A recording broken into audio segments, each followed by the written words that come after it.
When Carissa and I were in the hospital with our first daughter, Sage, there was a lot of things happening very quickly every single day. Sage had a very rare condition with her brain that was sort of a combination of two different conditions, and the doctors had never really seen it before. And so we were surrounded constantly by all sorts of specialists. And the specialists would come in and they would kind of say their piece to us. They would share their thoughts, their ideas, their diagnosis, the next test that they were going to try.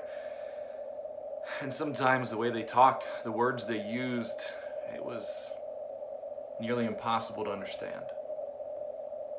Sometimes when they came in, the way that they spoke, it was easy to feel like they don't care, not at all. I remember the first time that there was a nurse who said to us, if you don't understand, you have to ask questions. You have to. You have to ask questions.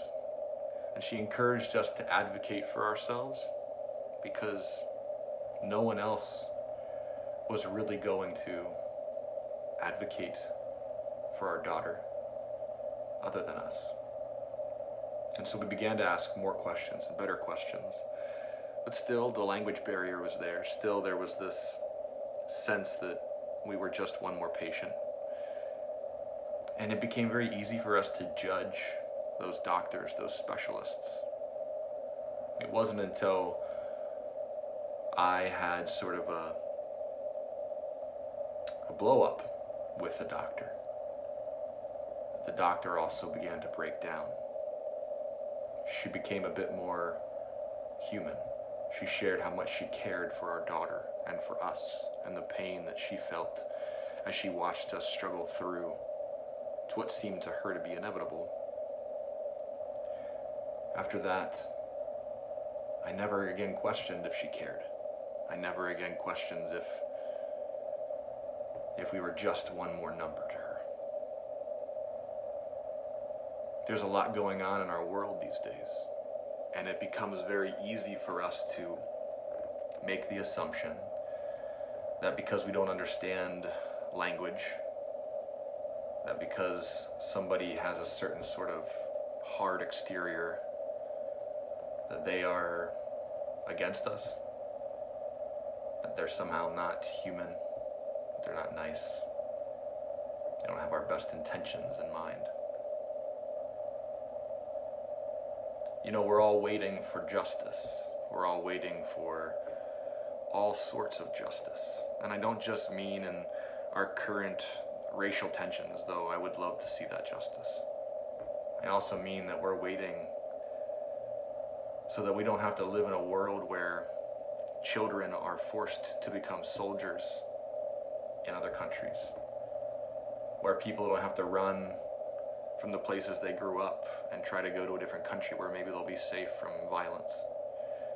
We're looking and waiting for justice so that there aren't children dying of completely curable things like malnutrition, undernutrition, or even diarrhea in other countries. We're waiting for this sort of justice that says that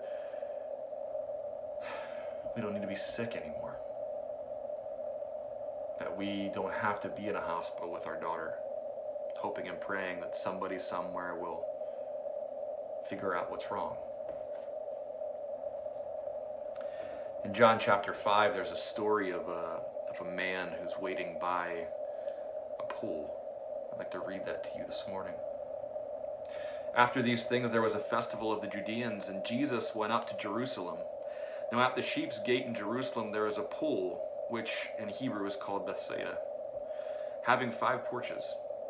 A great many of the ill lay in them, the blind, the lame, the withered, waiting for the moving of the waters. For an angel descended into the pool at certain times and bestirred the waters.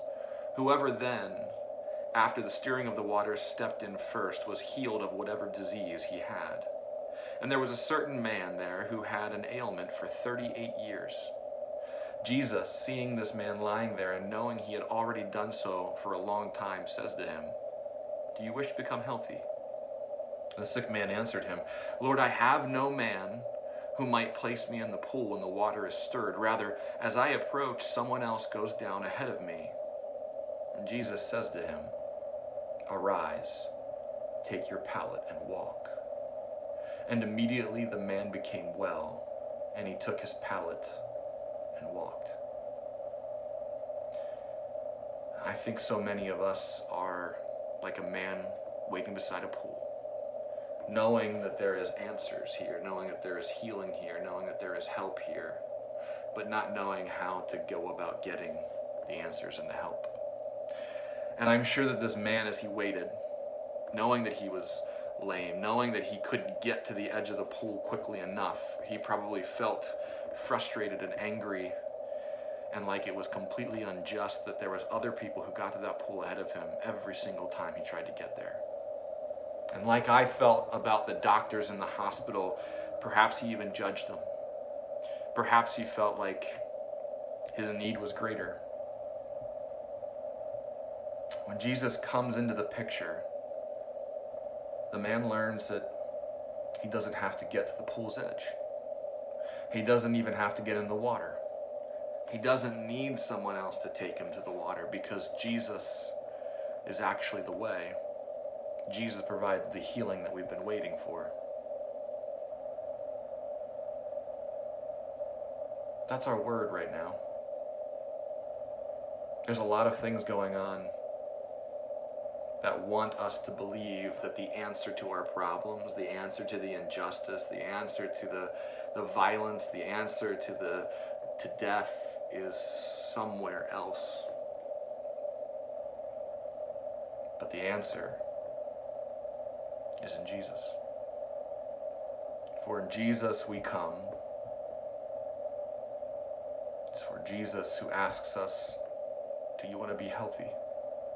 It's to him that we respond, "But how?" And it's Jesus who tells us to take up our mat and walk. At the end of the day, the healing that we seek is found in Jesus. And for some of you who listen to this, that might sound unbelievably ambiguous and rather unhelpful. And I understand that. So then let me say this. God is love. Jesus is who God always was. Jesus is the perfect image bearer of God himself. Jesus shows us who God has always been, and God is love. So if Jesus holds our answers, if Jesus holds our healing in his hand, if we are waiting for Jesus to tell us to take up our mat and walk, then what we need to do is we need to seek and pursue love in every single situation. Our message doesn't change, my friends. Where the message is shared and how the message is shared, this is what changes.